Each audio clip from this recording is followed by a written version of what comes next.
तो दोस्तों बहुत ही बेहतरीन वैकेंसी यहाँ पे आ गया बिहार पुलिस की ओर से एक और निकल के। चलिए क्या है होने वाला है, कब से इसका फॉर्म भरा रहा है, पूरा जानकारी मिलेगा दोस्तों। तो इसका 4/2/2026 से फॉर्म भराना शुरू हो चुका है और अंतिम डेट है 4/3/2026। पोस्ट का नाम है दोस्तों सहायक अवर निरीक्षक या प्रचालक।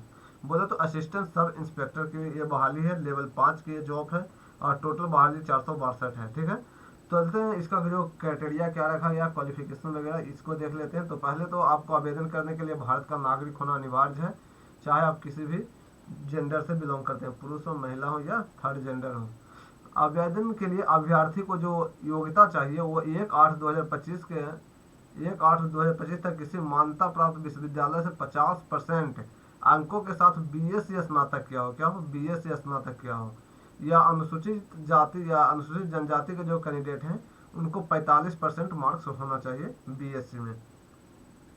उम्र सीमा की बात करें तो आपका जो उम्र का कैलकुलेशन होगा 1/8/2025 के अनुसार होगा और जो आपके डॉक्यूमेंट्स होगा मैट्रिक का सर्टिफिकेट है उसके प्रमाण पत्र के अनुसार होगी। आपका उम्र जो है ना, मैट्रिक का जो डॉक्यूमेंट्स होता है उस पर आपका डेट ऑफ बर्थ लिखा होता है, उसके अनुसार आपका कैलकुलेशन होगा। और जो अनारक्षित वर्ग अर्थात EWS या जनरल के कैंडिडेट हैं उनको मिनिमम 21 वर्ष और मैक्सिमम है जो 37 साल होना चाहिए। तो आप है जो इस फॉर्म को भर सकते हैं। लेकिन जो महिला कैंडिडेट हैं EWS या जनरल कैंडिडेट के, उनको मैक्सिमम 40 वर्ष तक फॉर्म भरने के लिए दिया जाएगा। वहीं भी बात करें पिछड़ा वर्ग के लिए तो मिनिमम 21 वर्ष और अधिकतम 40 वर्ष रखा गया है। वहीं पे अनुसूचित जाति के जनजाति पुरुष महिला के लिए बोले तो न्यूनतम 21 वर्ष और अधिकतम 42 वर्ष रखा गया है। बिहार के वैसे सरकारी सेवकों को उच्चतर वेतनमान सेवा जाने के लिए प्रतियोगी परीक्षा देने वाली अधिकतम आयु में 5 वर्ष की छूट दी जाएगी। यानी कि इनके जो गाइडलाइन के अनुसार अगर कोई नौकरी वगैरह कर रहा है तो उसके जो छूट का प्रावधान दिया गया है। चलिए अब बात कर लेते हैं यहाँ पे फिजिकल की, शारीरिक मापदंड की। तो ऊंचाई अनारक्षित पिछड़ा वर्ग के पुरुष उम्मीदवार के लिए न्यूनतम 165 सेंटीमीटर होना चाहिए। यानी कि जनरल और ओबीसी में जो भी कैंडिडेट आते हैं उनको है जो 165 सेंटीमीटर होना चाहिए। ओबीसी कहने का मतलब यहाँ पे बिहार के लिए बीसी हो गया। बीसी कैंडिडेट के लिए आपको 165 सेंटीमीटर चाहिए। अत्यंत पिछड़ा वर्ग ईबीसी के लिए अनुसूचित जाति एवं अनुसूचित जनजाति के उम्मीदवार के लिए 160 सेंटीमीटर हाइट होना चाहिए और सभी वर्ग की महिलाओं उम्मीदवार के लिए न्यूनतम ऊंचाई 155 सेंटीमीटर होना चाहिए। चलिए बात करते हैं सीना फुलाने की। तो यहाँ पे देखिए पुरुषों के लिए अनारक्षित पिछड़ा वर्ग एवं अत्यंत पिछड़ा वर्ग के पुरुष उम्मीदवार के लिए बिना फुलाए 81 सेंटीमीटर सीना होना चाहिए और फुलाने पे 86 सेंटीमीटर कम से कम होना चाहिए। फुलाने के बाद सीना की मापी में कम से कम 5 सेंटीमीटर का अंतर होना अनिवार्य है। अनुसूचित जाति एवं अनुसूचित जनजाति के पुरुष उम्मीदवार के लिए बिना फुलाए 79 सेंटीमीटर न्यूनतम और फुलाकर 84 सेंटीमीटर होना चाहिए। फुलाने पे 5 सेंटीमीटर का अंतर आना चाहिए, यहाँ पे सीधे लिखा गया है। महिलाओं का जो सीना है वो नापा नहीं जाएगा यहाँ पे।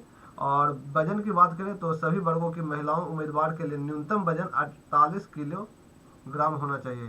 यानी कि सभी वर्ग के जो महिला हैं उनका वजन कितना होना चाहिए? 48 केजी होना चाहिए।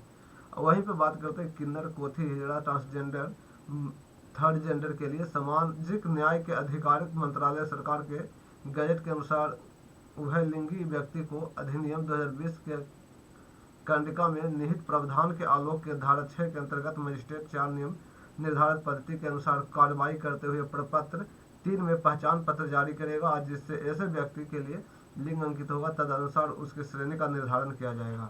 तो यहाँ पे इनका फिजिकल के बारे में तो ज़्यादा डिटेल नहीं दिया गया यहाँ पे। चलिए अगला पॉइंट आ रहा है नियुक्ति की प्रक्रिया। तो कैसे होगी? तो पहले लिखित परीक्षा होगा, ठीक है। आवेदन संग्रहण के उपरांत पहले लिखित परीक्षा होगा। प्रथम चरण में प्रारंभिक परीक्षा 100 अंकों की होगी और एक प्रश्न होगा जिसका वस्तुनिष्ठ विकल्प की कुल संख्या 100 होगी और जो अवधि होगा आपका 2 घंटा होगा। और उक्त प्रश्न में समान ज्ञान एवं सामरिक मुद्दों को संबंधित 40 प्रश्न हैं एवं भौतिक से संबंधित 60 प्रश्न पूछे जाएंगे। तो आपको मेनली रूप से 2 ही चीज से पूछा जाएगा, एक तो भौतिकी से पूछा जाएगा, एक समान ज्ञान से पूछा जाएगा। तो समान ज्ञान या सामरिक मुद्दों से संबंधित 40 नंबर का होगा और फिजिक्स से आपको भौतिकी से है जो 60 नंबर का होगा। तो इसमें 30% से कम अंक प्राप्त करने वाले अभ्यर्थी मुख्य परीक्षा के लिए असफल घोषित कर दिए जाएंगे। यानी कि जो यहाँ पे पास होंगे वहीं आगे है जो आपको परीक्षा दे पाएंगे। प्रारंभिक परीक्षा में प्राप्त अंकों के आधार पर रिक्तियां 20 गुना सफल अभ्यर्थियों का चयन मुख्य परीक्षा हेतु किया जाएगा। यानी कि जो भी यहाँ पे जितना पास करेंगे ना, तो उनका मात्र जो वैकेंसी है उसका 20 गुना ही है जो लोगों को अगला एग्जाम में लेकर जाया जाएगा। तो इस प्रकार से यहाँ पे आपको डिटेल दिया गया था दोस्तों। उम्मीद करते हैं आपको ये सब थोड़ी जानकारी समझ में आ रही होगी। अब बात कर लेते हैं दौड़ की। तो यहाँ पे देखिए, आपको शारीरिक दक्षता परीक्षा भी देना जरूरी है दोस्तों। यहाँ पे अगर आप विकलांग वगैरह पाए जाते हैं तो आपको हटा दिया जाएगा। और यहाँ पे देखिए दौड़ की बात की जा रही है, तो पुरुषों के लिए 1 मील अर्थात 1.6 किलोमीटर की दौड़ 7 मिनट में करना है, और वहीं महिलाओं के लिए 1 किलोमीटर की दौड़ अधिकतम 60 मिनट में करना है। तो यहाँ पे आपको इस प्रकार से दौड़ दिया जाएगा। ऊंची कूद की, तो हाइट की, तो पुरुष उम्मीदवार के लिए न्यूनतम ऊंचाई 3 फीट 6 इंच होगी, और महिलाओं के लिए न्यूनतम ऊंचाई 2 फीट 6 इंच है। यानी कम से कम आपको इतना ऊंचा फांजना होगा, ठीक है, उछलना होगा। लंबी कूद की बोल ले तो कूदते हुए आगे की ओर जो दूरी तय करते हैं उसकी बात कर रहे हैं। तो पुरुष उम्मीदवार के लिए न्यूनतम 10 फीट की लंबी छलांग लगानी होगी, यानी कि जो आपका डिस्टेंस है जब आप उछलते हैं तो 10 फीट होना चाहिए। और महिला उम्मीदवार के लिए यह 7 फीट रखा गया है। गोला फेंके, तो पुरुष उम्मीदवार के लिए 16 पाउंड का गोला न्यूनतम 14 फीट फेंकाना चाहिए, और महिलाओं के लिए 12 पाउंड का गोला होगा जो न्यूनतम 8 फीट फेंकना होगा आपको। तो ऊंची कूद, लंबी, ये सब भी जानकारी आपको यहाँ पे मिल गई है। उम्मीद करते दोस्तों आप अगर इस फॉर्म को भरना चाहते हैं तो रिक्तियाँ कुछ इस प्रकार से हैं। और आप देख सकते हैं कि यहाँ पे देखिए गैर आरक्षित वर्ग 185 टोटल रिक्तियाँ हैं। अनुसूचित जाति के लिए 74 है, आर्थिक रूप से कमजोर वर्ग के लिए 46 है, अनुसूचित जाति के लिए 5 है, अत्यंत पिछड़ा वर्ग के लिए 83 है, और पिछड़ा वर्ग के लिए 55 है। पिछड़े वर्ग की महिलाओं के लिए महिलाएं 14 है अलग से ये। और टोटल इस प्रकार से 462 पोस्ट है, जिसमें महिलाओं का है जो सीट इस प्रकार से 35% आरक्षित किया गया है। तो यहाँ पे आपको मैं बता दूं दोस्तों, फॉर्म शुल्क एक मुद्दा होता है। तो फॉर्म शुल्क आपको ज़्यादा नहीं लगने वाला है, आपको मात्र 100 रुपया लगने वाला है फॉर्म शुल्क। तो दोस्तों अगर आपको जानकारी अच्छी लगी हो तो वीडियो को लाइक कीजिएगा, चैनल को सब्सक्राइब नहीं किया तो सब्सक्राइब कर लीजिएगा ऐसा ही इन्फॉर्मेशन नोटिफिकेशन के लिए। अगर आप इस नोटिफिकेशन को अच्छे से पढ़ना चाहते हैं तो मेरे टेलीग्राम चैनल को ज्वाइन कर लीजिए, वहाँ पे आपको नोटिफिकेशन मिल जाएगा। मिलते हैं नेक्स्ट वीडियो में।